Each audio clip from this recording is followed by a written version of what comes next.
بسم اللہ الرحمن الرحیم۔ باب الکلام فی القیاس و بیان حد القیاس۔ قیاس کا باب ہے اور اس پہلے باب کے اندر قیاس کی تعریف بیان کی جا رہی ہے۔ علماء کے ابتدائی حصے میں آپ نے پڑھا تھا کہ حد جامع اور مانع ہونی چاہیے۔ جامع کا مطلب ہے کہ اپنے افراد پر مشتمل، اور مانع کا مطلب یہ ہے کہ جو اس کے افراد میں سے نہیں ہیں وہ اس حد میں نہیں آنی چاہیے۔ نحو کی تعریف ایسی ہو کہ اس میں نحو کے سارے متعلقات اور لوازمات آ جائیں، صرف، بلاغت اور معانی وغیرہ کا کوئی متعلق اس میں داخل نہ ہو، تو نحو کی اس تعریف کو آپ حد جامع کہیں گے۔ اسی طریقے سے قیاس کی ایسی تعریف ہونی چاہیے کہ جیسے گزشتہ آپ کو بتایا تھا کہ قیاس کے ارکان اربعہ اس میں شامل ہو جائیں۔ قیاس کے ارکان اربعہ اس میں شامل ہو جائے، اصل، فرع، علت اور حکم، یہ سارے اس میں شامل ہو جائیں۔ اور جو قیاس کے متعلقات میں سے نہیں ہیں وہ اس میں شامل نہ ہو، تو اسے آپ کہیں گے قیاس کی حد۔ قیاس کی حد۔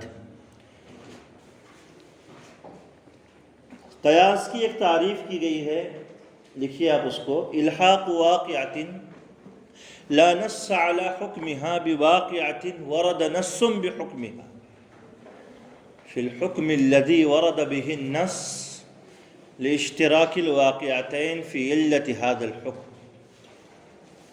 الحاق واقعۃ لا نص على حکمها، الحاق واقعۃ لا نص على حکمها بواقعۃ ورد نص بحکمها، بواقعۃ ورد نص بحکمها في الحكم الذي ورد به النص، في الحكم الذي ورد به النص لاشتراك الواقعتين في علة هذا الحكم، لاشتراك الواقعتين في علة هذا الحكم۔ یہ قیاس کی حد جامع و مانع ہے۔ ترجمہ دیکھ لیجئے اس کا، اس کو سمجھ لیجئے۔ ایسا مسئلہ، واقعہ یعنی ایسا مسئلہ کہ جس مسئلے کے حکم پر کوئی نص وارد نہ ہو، یعنی قرآن، سنت اور اجماع سے کوئی فیصلہ، کوئی حکم اس میں صادر نہ ہو، اسے لاحق کرنا، اسے ملانا، الحاق واقعۃ لا نص علی حکمها، چسپا کرنا اس کو، یعنی اس میں کون آ گئی؟ فرع آ گئی۔ کون آ گیا؟ فرع، نیا مسئلہ، ایسا نیا مسئلہ کہ جس کے حکم پر کوئی نص وارد نہ ہو، اسے چسپا کرنا کس کے ساتھ؟ اس مسئلے کے ساتھ کہ جس کے حکم پر نص وارد ہو، بواقعۃ ورد نص بحکمها، اس مسئلے کے ساتھ کہ جس کے حکم پر نص وارد ہو۔ اس میں کون آ گیا؟ اصل آ گیا، مقیس علیہ آ گیا۔ جیسے گزشتہ کل ہم نے جو مثال دی تھی، اس میں خمر، جس کے حکم پر قرآن میں نص وارد ہے حرمت کی، حدیث میں نص ہے کل مسکر حرام۔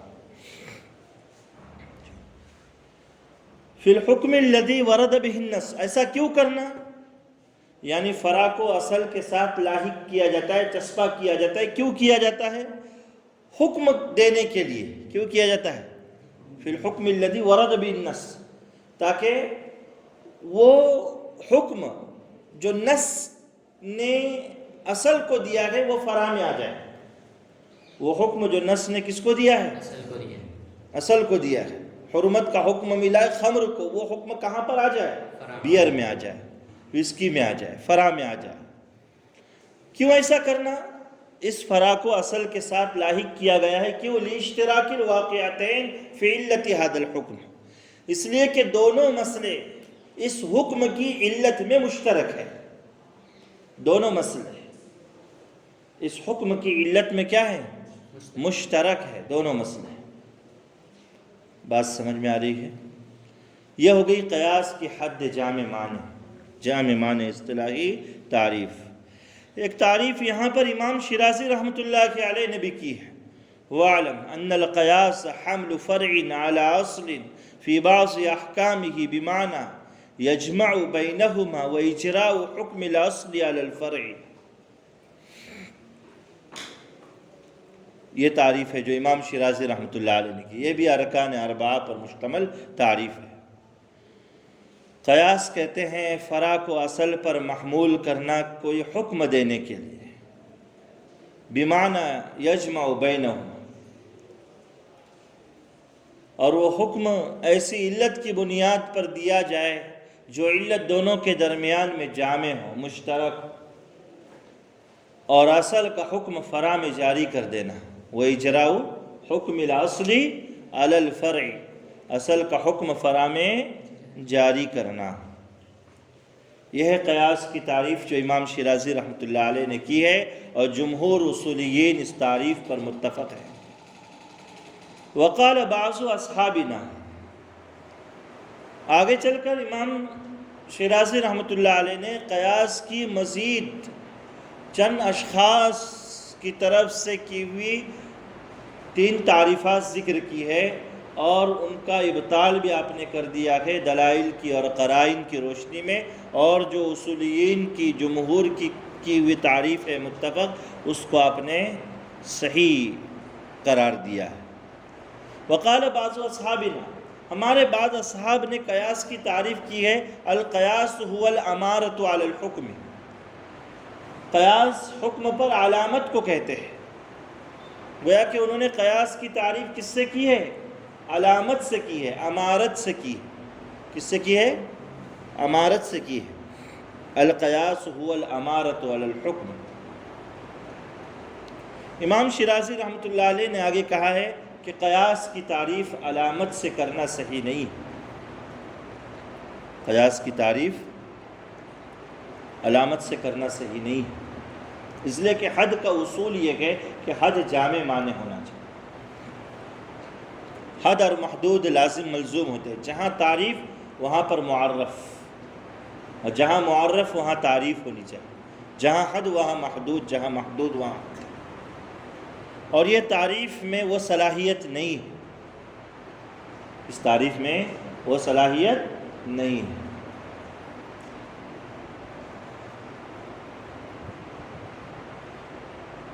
دیکھیے، آپ نے پڑھا ہے فقہی کتابوں کے اندر حدیث کی روشنی میں کہ ظہر کی نماز کا وقت زوال شمس کے بعد سے شروع ہو جاتا ہے۔ سورج مشرق سے نکلتا ہے، استوا میں آ جاتا ہے برابر میں، پھر جیسے ہی سورج جانب مغرب ڈھلتا ہے، ڈھلنا شروع ہوتا ہے، ظہر کی نماز کا وقت کیا ہوتا ہے؟ شروع ہوتا ہے۔ تو زوال شمس یہ امارت ہے، علامت ہے، کس کے لیے؟ ظہر کا وقت داخل ہونے کی۔ زوال شمس یہ علامت ہے، امارت ہے، کس کے لیے؟ ظہر کا وقت شروع ہونے کے لیے۔ اس کو کوئی بھی قیاس نہیں کہتا کہ ظہر کی وقت کا قیاس ہو رہا ہے، ایسا کوئی کہتا ہے؟ نہیں کہتا، کوئی بھی اس کو قیاس کہتا نہیں ہے۔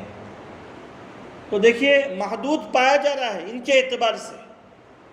اگر یہ لوگ قیاس کی تعریف علامت سے کہتے ہیں تو علامت تو پائی جا رہی، لیکن اس کو کوئی بھی قیاس کہتا نہیں ہے، تو پتہ ہے چلا کہ یہ تعریف صحیح نہیں۔ وقال بعض اصحابنا القیاس والامارۃ علی الحکم۔ وقال بعض الناس، دوسرے بعض لوگوں نے قیاس کی تعریف کی ہے، ہوا فعل القائس، قیاس کرنے والے یا اجتہاد کرنے والے کے عمل کو قیاس کہتے ہیں۔ قیاس کرنے والے کے فعل کو کیا کہتے ہیں؟ قیاس کہتے ہیں۔ امام شیرازی کہتے ہیں یہ بھی تعریف درست نہیں۔ ایک مفتی کے پاس، ایک مجتہد کے پاس کوئی مسئلہ آ گیا، اس کی وہ تحقیق کر رہا ہے، تو آپ کیا اس عمل کرنے، یعنی اس مفتی یا اس قائس اور اس مجتہد کے عمل کو آپ قیاس نہیں کہہ سکتے، اس لیے کہ وہ مفتی تو مختلف اعمال کرتا ہے۔ حضرت مفتی صاحب کھا رہے ہیں، پی رہے ہیں، چل رہے ہیں، پھر رہے ہیں، اٹھ رہے ہیں، بیٹھ رہے ہیں، آرام کر رہے ہیں، سو رہے ہیں، تو آپ کیا کہیں گے؟ حضرت قیاس فرما رہے ہیں۔ کھانے کے لیے بیٹھے ہیں، وہ خونچے پر، تو آپ کہیں گے مفتی صاحب قیاس کر رہا ہے، ایسا کوئی کہتا ہے؟ نہیں کہتا. بات سمجھے؟ تو فعل القائس کو بھی قیاس نہیں کہہ سکتے، اس لیے کہ قیاس کرنے والے کے عمل کو کوئی قیاس کہتا نہیں ہے. جی یہ بھی تعریف رد ہو گئی. وقال بعضهم، تیسری جماعت نے، بعض لوگوں نے تعریف کیا القیاس والاجتہاد. قیاس کسے کہتے ہیں؟ اجتہاد کو کہتے ہیں. قیاس یہ انہوں نے تعریف کی ہے. امام شیرازی رحمۃ اللہ علیہ فرماتے ہیں کہ اجتہاد جو ہے نا، اجتہاد یہ کلی ہے اور قیاس اس کا جز ہے. اجتہاد کیا ہے؟ قیاس سے زیادہ عام. اجتہاد کی تعریف آپ نے کیا پڑھی ہے؟ بذل المجہود فی طلب الحکم الشرعی، بذل المجہود و استفراغ الوسع فی طلب الحکم الشرعی، کہ حکم شرعی کو معلوم کرنے کے لیے اپنی طاقت کھپانا، اپنی صلاحیت خرچ کرنا، اس کو اجتہاد کہتے ہیں. اس کو کیا کہتے ہیں؟ اجتہاد کہتے ہیں. تو اجتہاد میں تو اگر آپ قرآن سے کوئی حکم شرعی نکال رہے ہیں، احادیث سے نکال رہے ہیں، آپ اجماع کو معلوم کر رہے ہیں، آپ کتابوں سے مسائل نکال رہے ہیں، تو اجتہاد کا مضمون تو بہت وسیع ہے. قیاس تو اس کا ایک جز ہے. آپ جز کو کل کا نام دے رہے، یہ بھی تعریف ہضم نہیں ہو رہی، صحیح نہیں لگتی. لہذا قیاس کی وہی تعریف صحیح ہے جو کس نے کی ہے؟ جمہور نے کی ہے. جمہور اصولیین شوافع نے کی ہے، جس میں قیاس کے ارکان اربعہ شامل ہو جاتے ہیں. بات سمجھ میں آ رہی ہے؟ دیکھیے والصحیح هو الاول، امام شیرازی رحمۃ اللہ علیہ فرمائے کہ تعریف صحیح کون سی ہے؟ الاول، پہلی تعریف، حمل فرع علی اصل فی بعض احکامہ بمعنی یجمع بینہما واجراء حکم الاصل علی الفرع. یہی تعریف صحیح ہے. کیوں؟ لأنہ یقترض وینعکس، یہ تعریف جامع بھی ہے اور معنی بھی ہے. اضطراد و انعکاس پڑھ چکے آپ پہلے سے. الا تری انہ بوجودہ یوجد القیاس، کیا آپ نہیں دیکھتے، کیا آپ نہیں دیکھتے کہ اس تعریف کے پائے جانے کی وجہ سے قیاس پایا جا رہا ہے، یعنی اس حد کے پائے جانے کی وجہ سے محدود پایا جا رہا ہے. وہ بھی عدم ہی یعدم القیاس، اور اس کے نہ پائے جانے کی وجہ سے قیاس بھی پایا نہیں جا رہا. فدل علی صحت، لہذا اس کے صحت پر دلیل قائم. فاما الامارۃ فلا تضطرد، علامت یہ قیاس کی جامع تعریف نہیں ہے. علامت جو ہے قیاس کی جامع تعریف نہیں ہے. الا تری، کہ آپ نہیں دیکھتے، ان زوال الشمس امارۃ علی دخول الوقت وليس بقیاس، کہ سورج کا ڈھلنا ظہر کی نماز کے شروع ہونے کے لیے، ظہر کی نماز کا وقت داخل ہونے کی علامت ہے. ظہر کی نماز کا وقت داخل ہونے کی علامت ہے. فلا، لیکن وليس بقیاس، یہ قیاس نہیں ہے. وفعل القائس ايضا لا معنى له، اور فعل قائس کو بھی ہم قیاس نہیں کہہ سکتے. کیوں؟ لأنه لو كان ذلك صحيحا لوجب أن يكون كل فعل يفعله القائس من المشي والقعود والأكل والشرب قياسا، اس لیے کہ قیاس کرنے والے کا ہر عمل کو پھر آپ کو قیاس کہنا پڑے گا، یعنی اس کا چلنا، اٹھنا، بیٹھنا، تمام کو آپ کو قیاس کا نام دینا پڑے گا. وهذا لا يقوله أحد، اور اس کا کوئی بھی قائل نہیں. فبطل تحديده بذلك، لہذا فعل القائس کے ذریعے سے قیاس کی تعریف کرنا بھی باطل ہے. فعل القائس کے ذریعے سے قیاس کی تعریف کرنا بھی کیا ہے؟ باطل. واما الاجتہاد فهو اعم من القیاس، رہا معاملہ اجتہاد کا تو اجتہاد قیاس سے زیادہ عام ہے. اجتہاد قیاس سے زیادہ کیا ہے؟ عام ہے. اجتہاد مان لو پورا ایک مدرسہ ہے، اور قیاس مان لو عربی پنجم کی جماعت ہے، تو وہ زیادہ عام ہے اجتہاد. لأن الاجتہاد بذل المجهود في طلب الحکم الشرعی، اس لیے کہ اجتہاد تو کہتے ہیں حکم شرعی کو معلوم کرنے کے لیے اپنی طاقت خرچ کرنا. وذلك يدخل فيه حمل المطلق على المقید، اس میں تو مطلق کو مقید پر محمول کرنا، وترتیب العام على الخاص، عام کو خاص پر مرتب کرنا، یہ بھی داخل ہے. وجمیع الوجوہ التي یطلب منها الحکم، اور وہ تمام قسمیں داخل ہیں جن کے ذریعے سے حکم شرعی معلوم کیا جاتا ہے.